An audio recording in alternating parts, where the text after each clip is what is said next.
এই রাজ্য সরকারের হিসাব দিয়ে জানিয়েছে প্রায় 40,000 কোটি টাকা তাদের লাগবে। তার মানে অর্থাৎ 40,000 কোটি টাকার পরিমাণ বঞ্চনা রাজ্য সরকারি কর্মচারীরা হয়েছেন। কিন্তু একটা অন্তর্বর্তীকালীন স্থগিতাদেশ রয়েছে, আমরা কন্টেম্প করেছিলাম। অন্তর্বর্তীকালীন স্থগিতাদেশ থাকার জন্য কন্টেম্প প্রসিডিংসটা এখনো পর্যন্ত স্তব্ধ হয়ে আছে কলকাতা হাইকোর্টে। এসএলপি ডিসমিসড হয়ে গেলে আমরা কন্টেম্প প্রসিডিংস এটা কন্টিনিউ করব, যাতে রাজ্য সরকারি কর্মচারীরা তারা তাদের ন্যায়সঙ্গত অধিকার পায়। দিয়ে যে all India consumer price index অনুযায়ী দিতে হবে, এটা রোপার 2009 একদম নির্দিষ্টভাবে বলা আছে। ফলে এখান থেকে অন্য কোনো জায়গায় যাওয়ার কোনো সুযোগ নেই, দিয়ে দিতেই হবে all India consumer price index অনুযায়ী।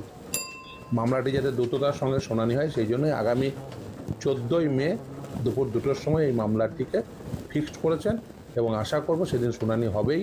তার কারণ হচ্ছে আমরা অবজেকশন করেছি যেটা, সেটাও আদালত রেকর্ড করেছে।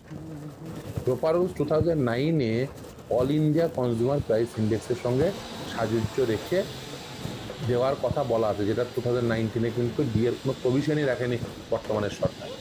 ফলে সেই অনুযায়ী এরিয়ার হিসাব হবে এবং সেটাই তো ডিটারমিন করতে বলেছিল স্যাট, সেটাই তো করা হয়নি এখনো পর্যন্ত।